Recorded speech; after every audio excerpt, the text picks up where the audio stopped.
Well, and then when you teach them how to signal that, right, to tell that story, not only to say it, but to show it, to live it, um, to do it, right, really act on that.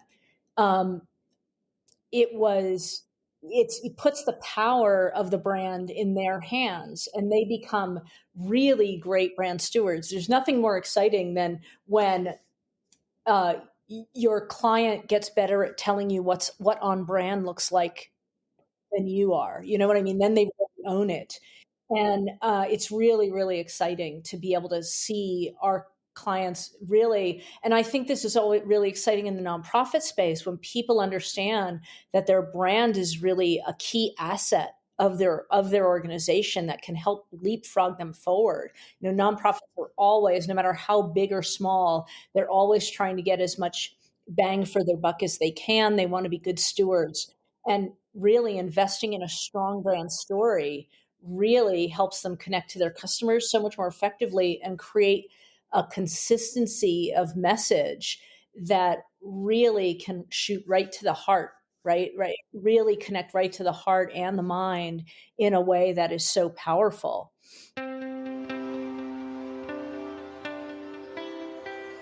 Are you looking for ways to shorten your marketing learning curve and help your organization survive and thrive? Welcome to Relish This, the Purpose Marketing Podcast, a show for purpose-focused leaders who want to use marketing techniques to fuel their organization's growth. If you're a returning listener and you haven't subscribed already, we'd love to have you. Also, please consider leaving a review wherever you listen to podcasts. Now here's your host, author and marketing specialist, Stu Swineford. Hey everybody, Stu here. You hear more and more these days about the power of purpose and leading with authenticity and how that can help your brand really shine in the marketplace, whether you're a nonprofit or a for-profit entity.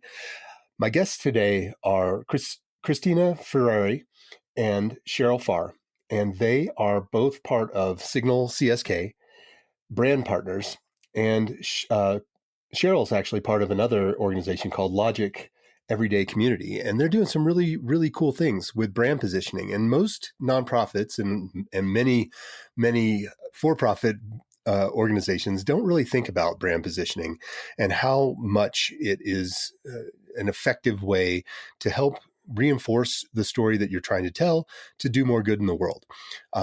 Our conversation today was amazing. I really, really had a great time talking with both Cheryl and Cristina, and would encourage you to listen to this episode with kind of an open mind in terms of how you can apply some of the things that we talk about to your organization to help it stand out in a ever increasingly crowded marketplace.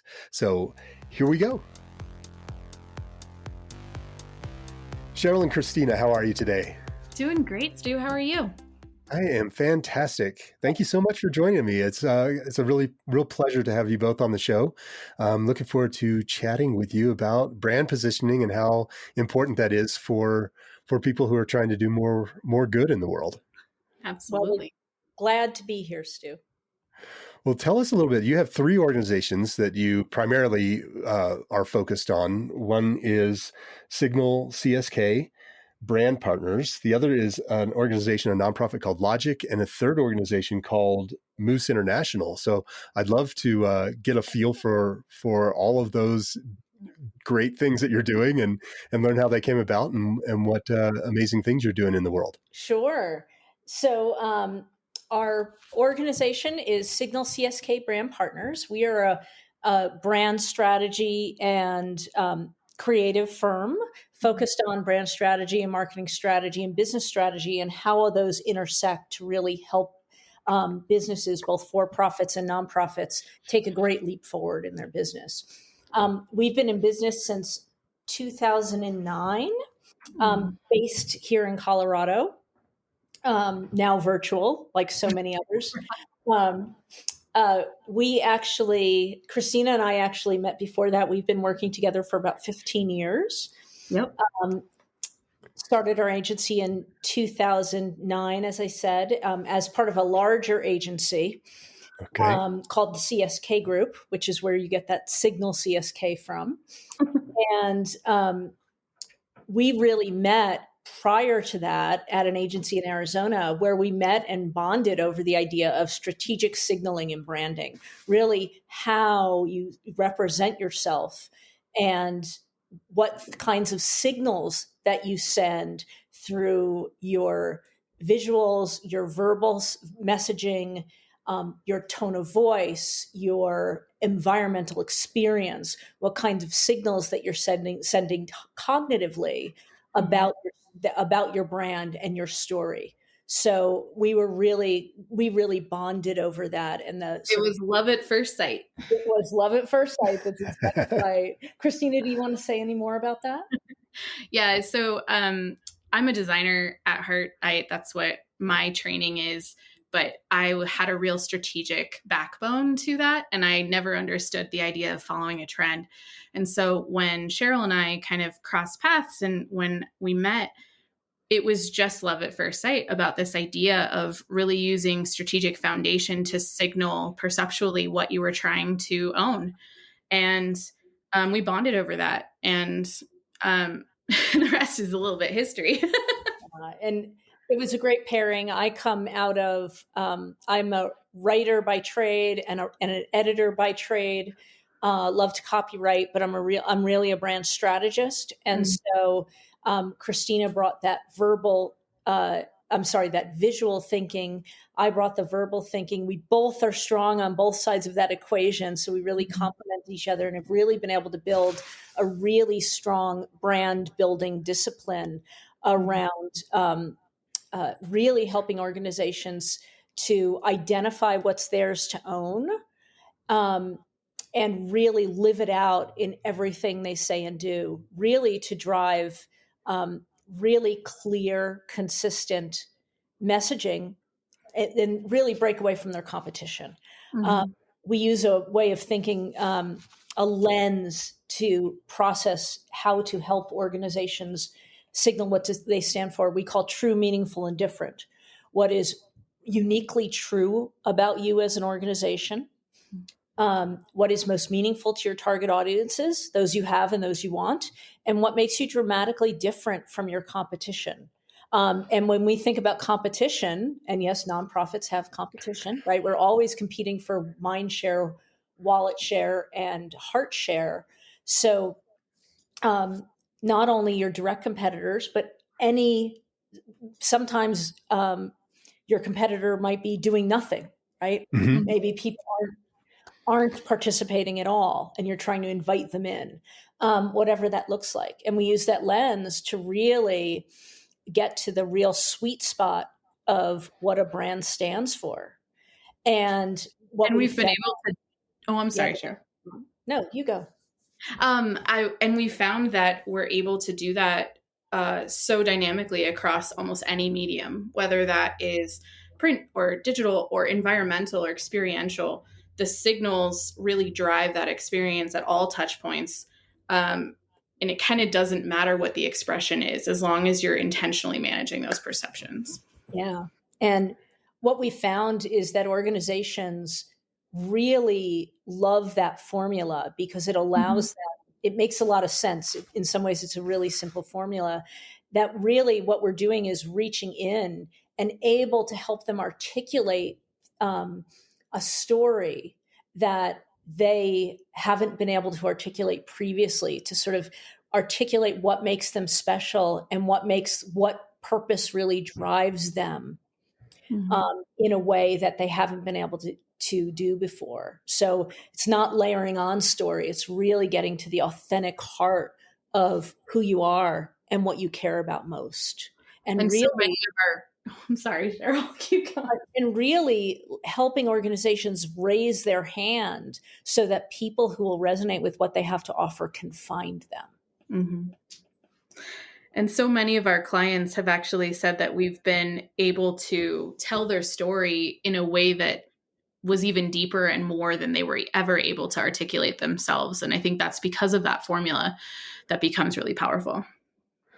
Yeah, we experienced the same thing over here at Relish Studio, where having people get to their differentiator and get to that brand story can be real challenging on your own. And having an outside consultant and somebody who comes in who does this stuff all the time and can look around the corner, it's all a matter of your perspective. Yep.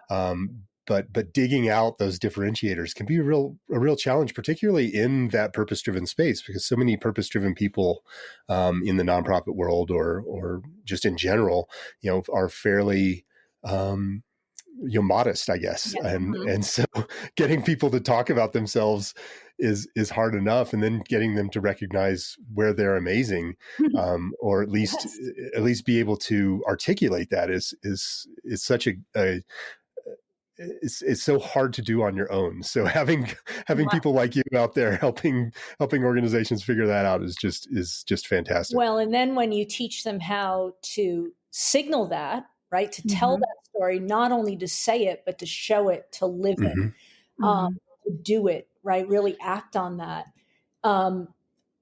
It puts the power of the brand in their hands, and they become really great brand stewards. There's nothing more exciting than when your client gets better at telling you what on brand looks like than you are. You know what I mean? Then they own it. And it's really, really exciting to be able to see our clients really, and I think this is all really exciting in the nonprofit space, when people understand that their brand is really a key asset of their organization that can help leapfrog them forward. Nonprofits are always, no matter how big or small, they're always trying to get as much bang for their buck as they can. They want to be good stewards, and really investing in a strong brand story really helps them connect to their customers so much more effectively and create a consistency of message that really can shoot right to the heart, right? Really connect right to the heart and the mind in a way that is so powerful. And it's really fun when not-for-profit organizations begin to see their brand as a key asset for reach for achieving their purpose. So Cristina and I bonded on that over that topic, and we've been working on that ever since for the last 15 years. We had the CSK group at some point, we split off. We were in a larger organization, kind of bifurcated. We had a marketing arm. We were doing outsourced marketing, and we had a branding division. We really, around about 2015, we split and took the branding component, which was really our specialty, so that we could fully embrace what we had the passion for, which was helping organizations build really great, powerful, effective brands that they could learn how to live out, that their people could rally around and magnetize people to their organization, that people wanted to be a part of, and that then, of course, could also attract the audiences that they want. And we just fell in love with not only helping organizations do that, but helping people be great stewards of their own brands. And so we really focused on that side of the business with our team starting in 2015, and we've been going since then. In around that same time, we were invited by I was invited to a meeting with a couple of other folks by Moose International, which is one of the largest and oldest fraternal orders and service organizations in the world. Have you heard of Moose International, Stu? I had not, prior to doing some research for our discussion today, to be honest with you. But it sounds like a really, really great organization that's doing a lot to help both kids and elderly and all sorts of people kind of live great lives, right? Well, people who do know the Moose, whether you know them or not, once I say, like the Elks or like or like the water buffaloes from the Flintstones. I don't think service organizations love that comparison. But they're like, no, we don't have hats. so Moose International, the reason they came into being about 125 years ago, and all across the service organization landscape, around about the 90s, right? Throughout the 20th century, fraternal orders and service organizations were really rising. It was very normal to belong to a lodge in your community and Mhm. participate, right? People came together in lodges, that working people, they broke bread together, they did service projects for their community, and they helped each other when they needed help, right? Mhm. And that happened throughout the 20th century. Well, starting in the early 90s, all of the fraternal orders started to see a rapid decline in membership because it was just not a concept that was really wholly relevant anymore. It was kind of your parents' thing, right? Right. And Mhm. Right. and not even millennial. I mean, even Gen Xers and Boomers to some extent. I mean, they're still thriving. Moose has still well more than 1 million members around North America and more than 800 lodges. And obviously, we see so many others like them still out there going strong. But what ended up happening was Moose International invited us in. Um, they wanted to do something new. They wanted to, their challenge, the CEO's challenge was um, all of the, um, obviously, Moose International is not for profit. All of its proceeds from its lodges went to support what it cared about most is a school called Mooseheart Child City and School. It's about 40 miles west of Chicago, and it was built in 1913. And its intent was to be a place where if you were part of a moose, if you were in the Moose Lodge and you were a working person, a working man, and you got hurt in a work injury or you passed away or something bad happened, your wife and your children had a place to go and Mhm. be cared for. Mhm. And, well, it's a gorgeous campus, 2,000 acres. Over time, what happened was um, that grew into, it's expanded out to children who had other crises in their family, and then expanded out beyond just Moose members to where children can be sponsored. Children in crisis or need can be sponsored from by any Moose Lodge. They come from all over the country and sometimes even internationally, from babies to 18. And if they have every ability to succeed, but don't have the family structure to support, they can come live at Moose International in a family style home with parent teachers and be educated, kindergarten through high school. And they have an extraordinary campus. It's almost college-like. And then when they graduate, if they stay and graduate from, sometimes they go back to other extended family or something. But if they stay and graduate from Mooseheart, if as long as they have a B average or better, they get a free 4-year ride to college. That's awesome. Yeah, and a C average or better associate's degree. Sometimes they often uh, uh, also transition, and uh, they have training programs for, so you actually learn, one of the legacies is you also learn a trade Mhm. alongside of college prep education. So people, they have a really high rate of success um, with children. And so that's the cause. So um, all of the proceeds from the lodge structure supported Mooseheart.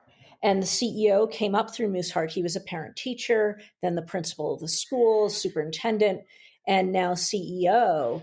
And his biggest concern was, as the membership was declining at the lodges, it wasn't going to happen anytime soon. But if we didn't do something new, Mooseheart would lose its funding engine. So he wanted to do two things. He wanted to be relevant for a new generation while still letting the lodge structure thrive, because it was, like I said, still going strong, but to create something new alongside it that could speak to new generations, and also create another funding engine for Mooseheart so that Mooseheart could live on.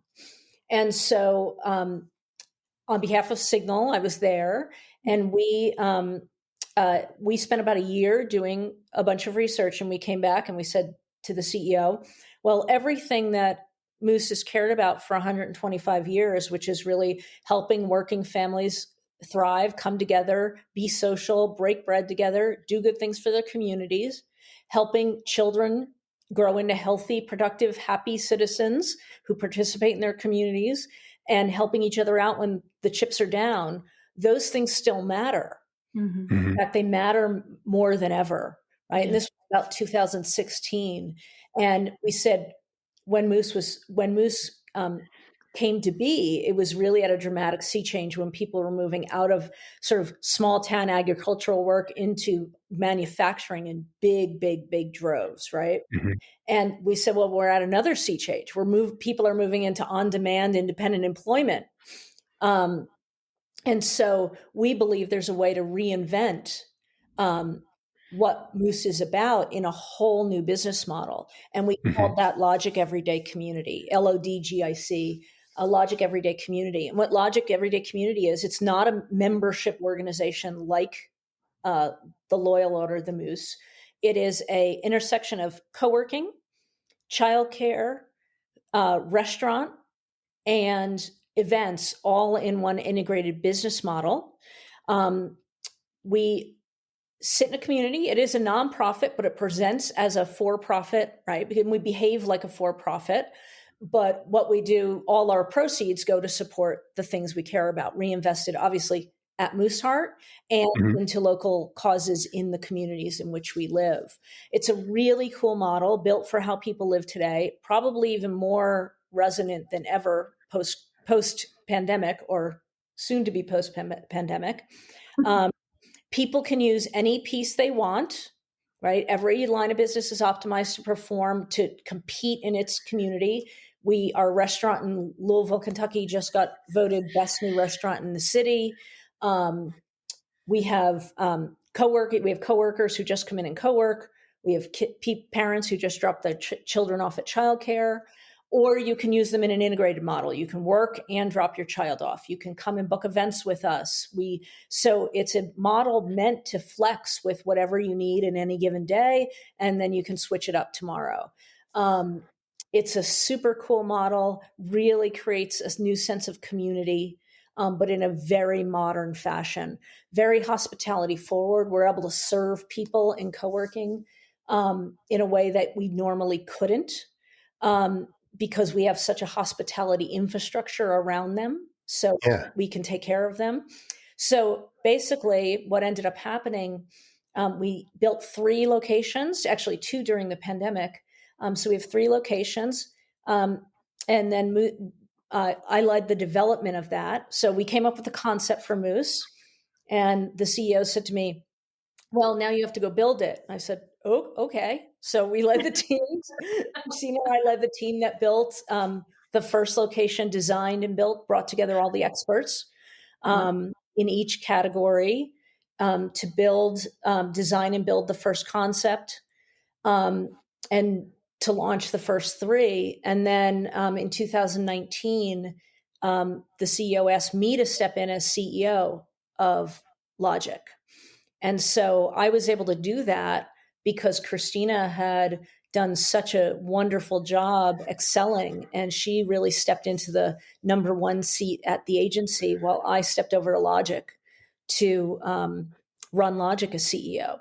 So it's a pretty interesting combination because she, of course, is still driving in the agency seat, and I, of course, am sitting in the lead seat in a brand new concept that is a nonprofit concept that we're working on growing. Yeah, that's really cool. Yeah. So it's really interesting to see that intersection, I guess, between, or the overlap between the nonprofit space and the for-profit space, and how bringing that for-profit concept to logic in terms of co-working spaces are typically run as for-profit entities. Childcare is typically run in that fashion, and but applying that with this purpose-driven focus to create a nonprofit that runs in that fashion is really quite interesting. I think that nonprofits tend to discount the business part of the nonprofit business phrase, and so it's really cool to see how one can take that purpose focus and apply it in a new way to really live that out. What were some of the challenges with launching that brand? Did you have pretty much immediate buy-in by people, or was there skepticism? What were some of the things you ran into as you were trying to develop that brand? Oh, that's a great question. I think one of the things I would say is what we've really found is finding the balance in communicating, because each line, fundamentally there's 4 lines of business under the Logic Everyday Community roof. Everyday Kitchen, which is the restaurant cafe brand, Logic Kids Camp, Logic Workplace, and Logic Events. What we found is that we actually had to market. We don't actually market from the umbrella brand Logic Everyday Community. We market from the lines of business, because people find us because they have a need, right? Right. They need a place to work. They're hungry. They want to host an event, childcare.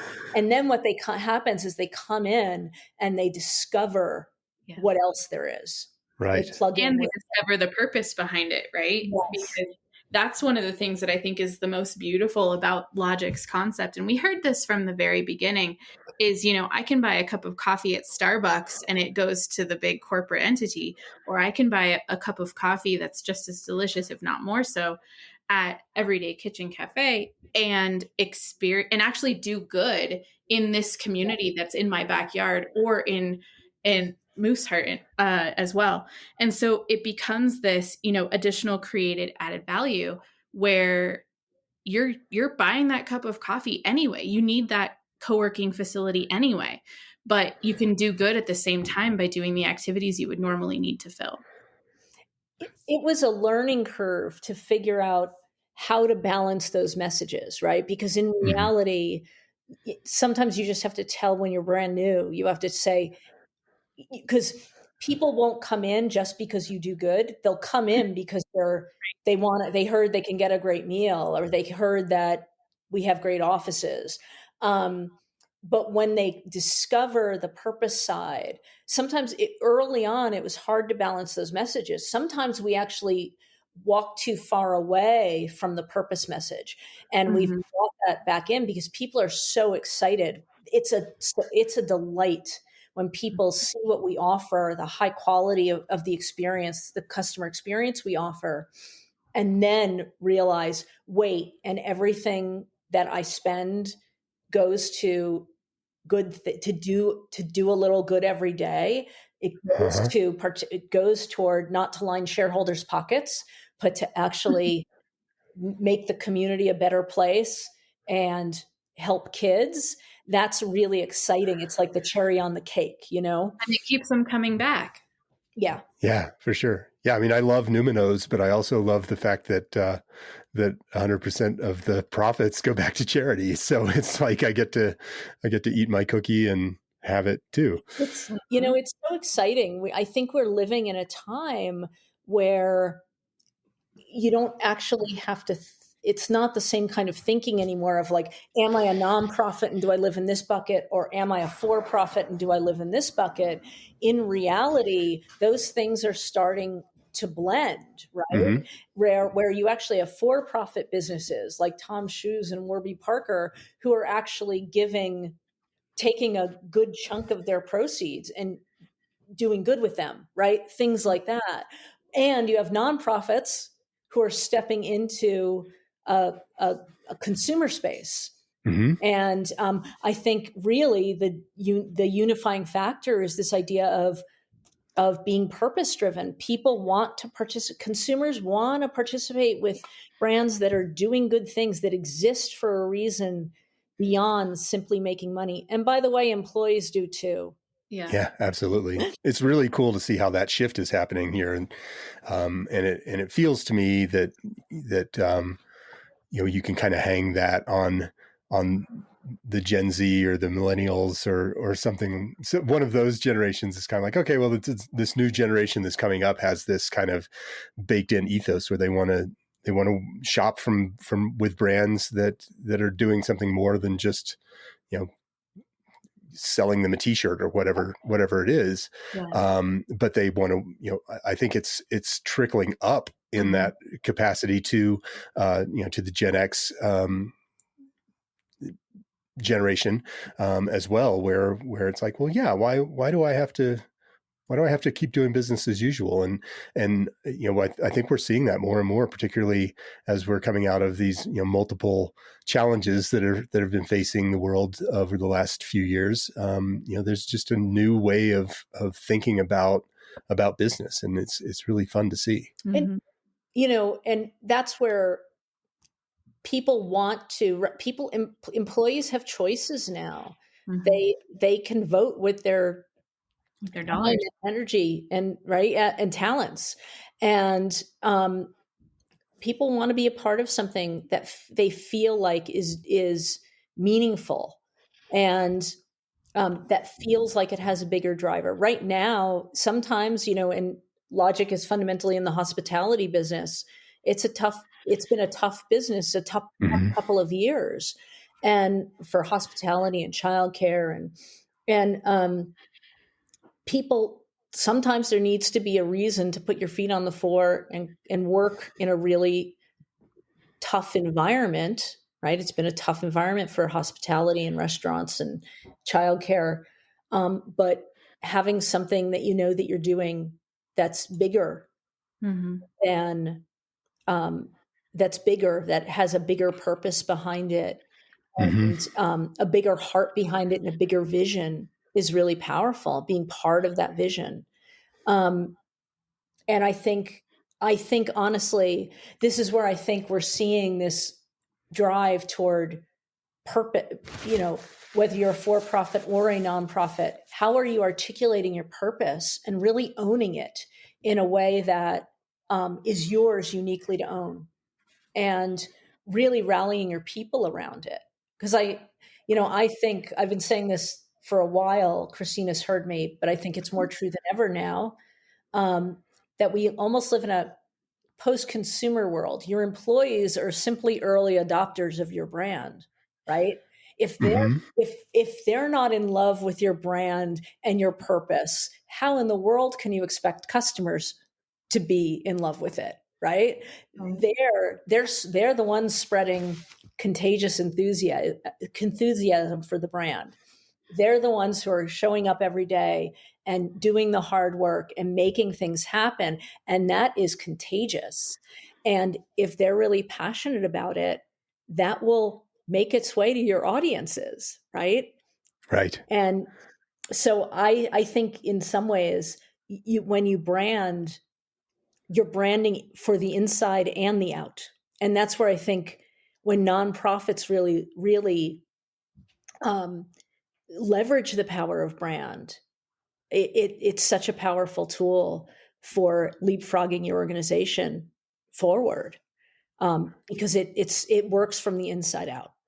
Yeah. Where are some of the places that nonprofits don't go far enough in that capacity, in terms of leveraging that power of the internal positioning to influence that external engagement? Ooh, that's a good question. Christina, you want to go first? No, actually, I would love you to go first. Great, no problem.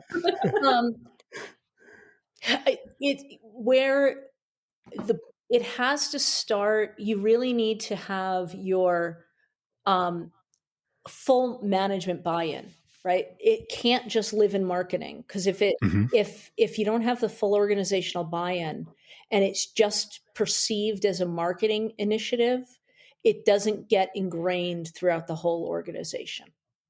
And it really needs to be, we believe, in the simplest of terms, you can't say it until you do it. So it only counts if we all understand what our purpose is, how to live it out in what we do, then we can talk about it.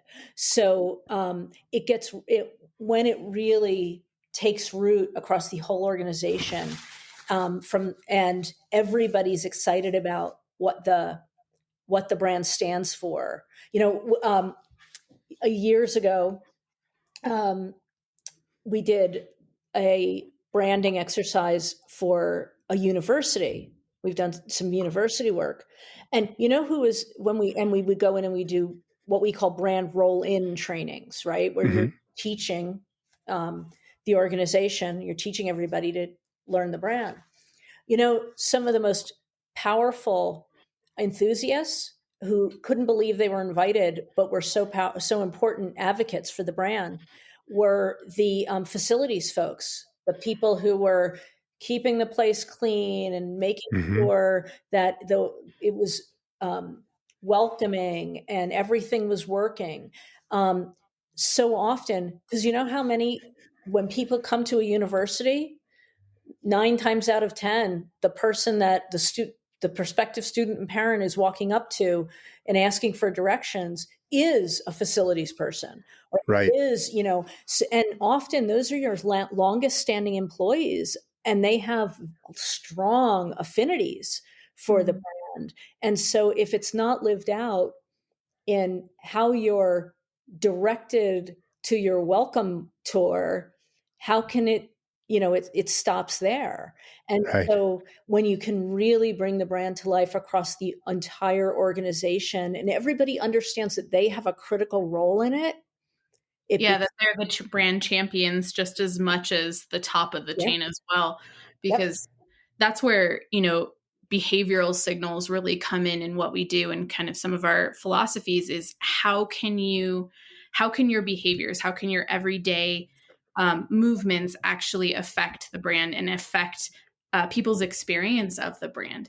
Because that janitor that you might come in, you might be looking for the restroom, but they're the experience that they give you by, you know what, let me help you. Let me take you over. It's right over here, can change your whole day and your whole interpretation of how that brand or how that business is behaving, because all of a sudden they're so much more elevated in a hospitality fashion. So it all matters. Yep. Yeah, and making sure that everyone on the team can articulate the why, and really be committed to and serving that purpose. When you can get that whole, all of those people all pulling in the same direction with a really solid understanding and living that purpose, in every capacity that they represent that brand. Right. That's where magic really starts to happen. And I think understanding tactical ways to do so, because so often, a brand strategy just sits on the shelf and collects dust, because that what foundation you're supposed to be standing on, but you don't know how to bring it to life. You don't know how you can make a difference or how you can affect change. And it's not just for content creators, right? It's for everyone within the organization. So finding those tactical ways that everyone can be a brand champion, I think, is really empowering to all aspects of the organization. Yeah. So Cristina, I've done a lot of work with organizations like EO and places like that. And one of the lessons that you hear is like, you have to say your core values or your mission, vision, values so often that you're sick of it, or else people won't, they won't get it. You have to plaster it on the walls. You have to do all of these things. Right. But I think that there's a reluctance to do that because, as a leader, it gets kind of, you start to wonder if you're being boring or if you're or if you're saying it over and over again. Sick of hearing this, right? What are some techniques or some tips that you would have for leaders who are trying to get that message across? How would you recommend that they come at that from a little different angle so that it doesn't just become like, oh gosh, here Stu goes again talking about values and whatnot?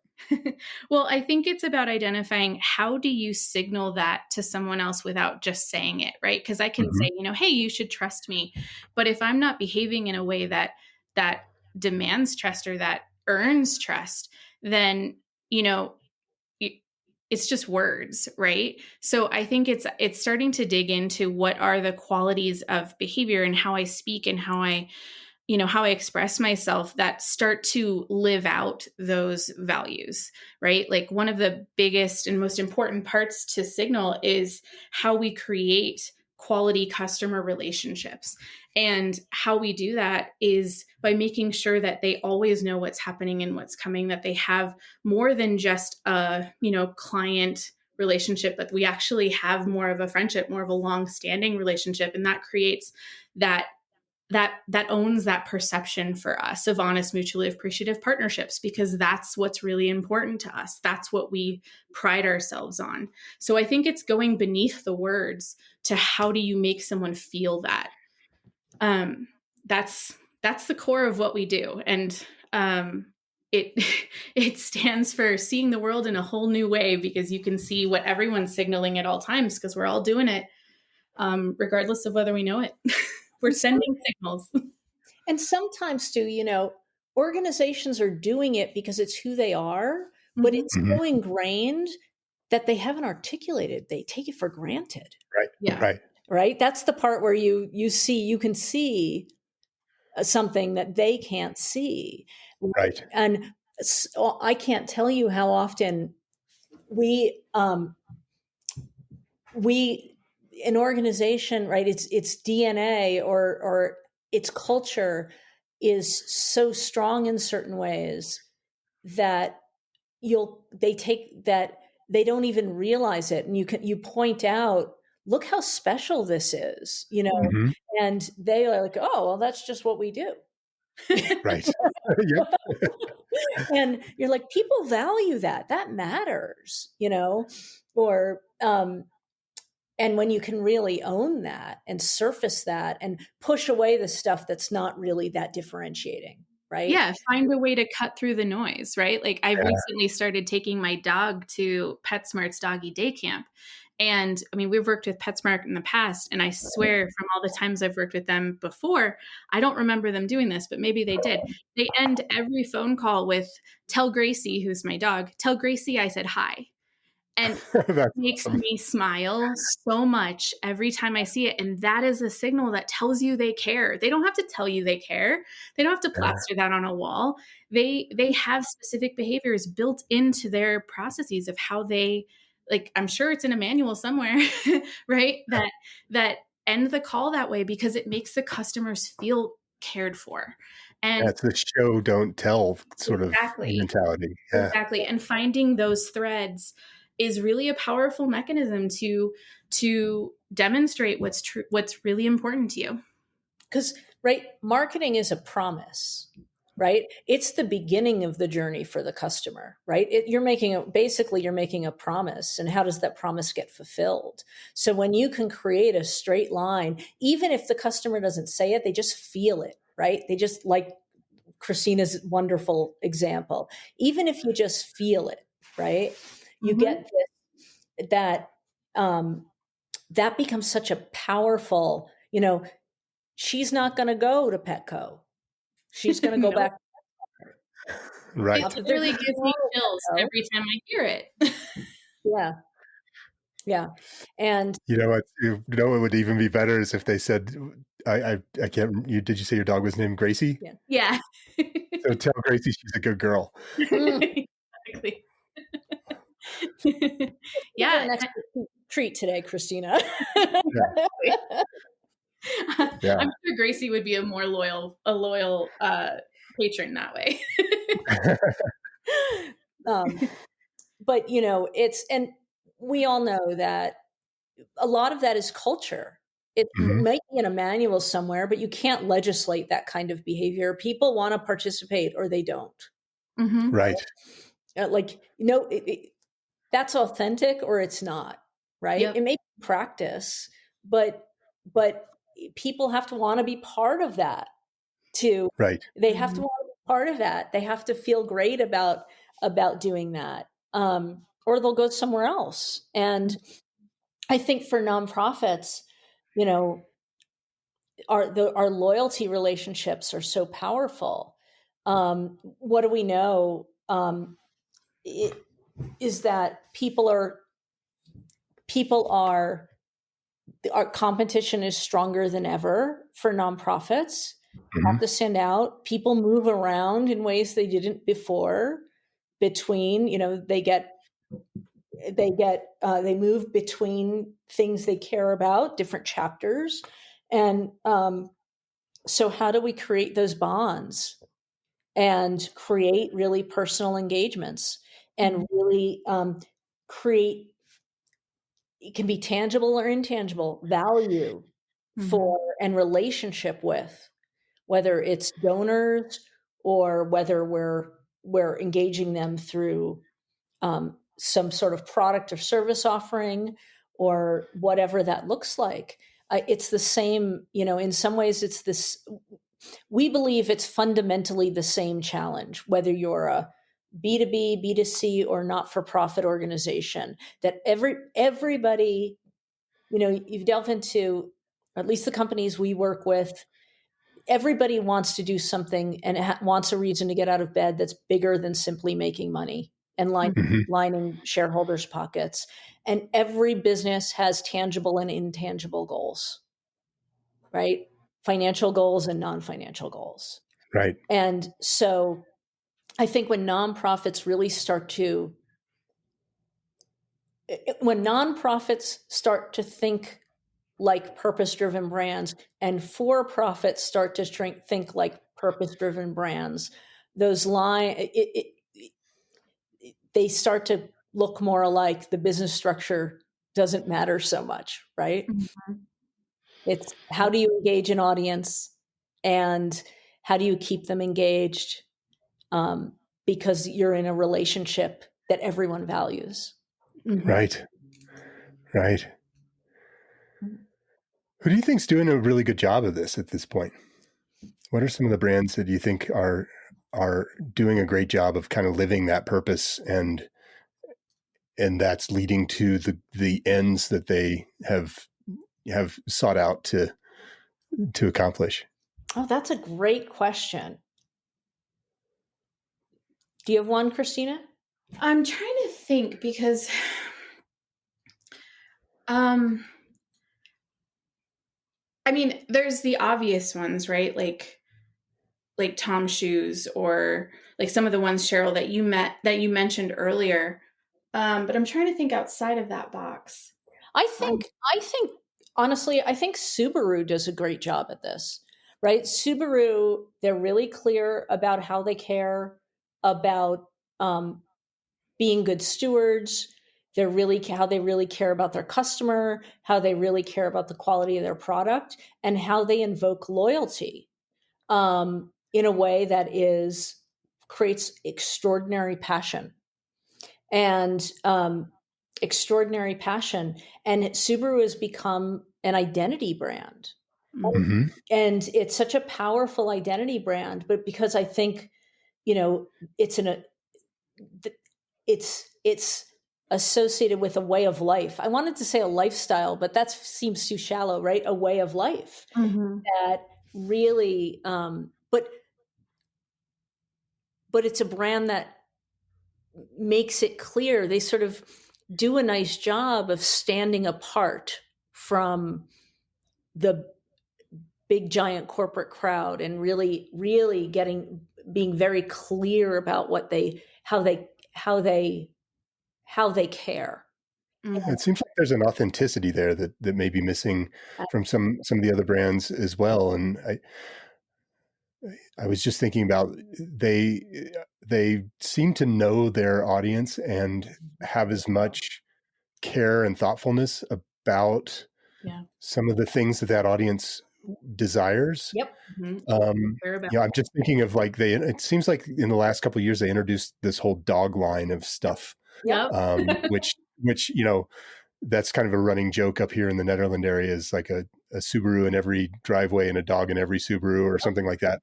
And so just knowing that this is, these are the people that are really engaged with your brand, and how can you at least appear to be coming at that from a very authentic space. And that to me is where a lot of that gold is mined. And they stay really consistent. They haven't gone crazy with their portfolio. They have a really tight portfolio of products. They're very deliberate about how they expand that portfolio of products, to your point. And they know what they do well. They're confident in it. And nobody tries to hard sell you if you go in and buy a Subaru. They're like, it's a great car. It's a great car. It's never going to die. But they stand behind their product. They know who the customer is. They know who they are.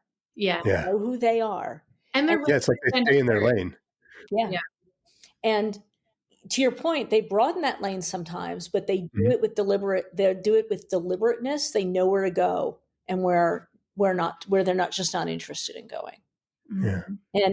And so I think I really like the Subaru brand. I think they do a really nice job of being very real. And I think that's why they connect to people. Yeah. It's a great example. It's really great. Mm-hmm. Wow. Well, I can't believe we're almost at the end of the hour that we had allocated here today. And I really appreciate you both taking the time to chat with me. It's been a really fun, fascinating conversation. And I think that there's a lot of value to be gained from people really paying attention to their brands and leading with authenticity and seeing how they can better position themselves in whatever marketplace they're competing. How can people find out more about you and the great work that you're doing? Well, for Signal CSK brand partners, you can check us out at signalcsk.com. For Logic, Cheryl? For Logic Everyday Community, you can check us out at logicgic.org.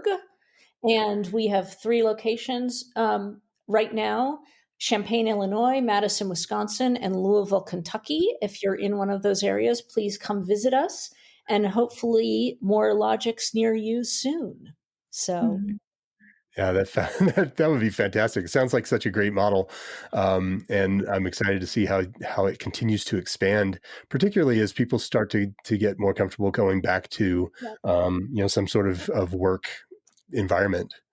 Well, it's really interesting to watch how co-working people, humans are social beings. We've been inside for a long time, and the different communities act a little differently, but fundamentally people like being around. What I hear from our co-working members is, I feel smarter. I feel more energized. I'm inspired. Even if my neighbor is doing something completely different than I am, I'm energized by that. I love learning things that I don't otherwise know, or getting to meet somebody who can connect me to somebody else. And they just want to be around people. People just want to be around people, even if they don't, on their terms. And that's what we found Logic really does for people. And people definitely people are ready to throw parties. I will tell you that. Everybody's ready this year. Everyone's ready to party. Yeah. That's awesome. So I love having these conversations, and I love also taking action and getting people to be inspired to take some sort of action. If you had to, or if you could encourage people who are listening to the show today to take any action after listening to our conversation, what would that be? You want to go first, Cristina? I would say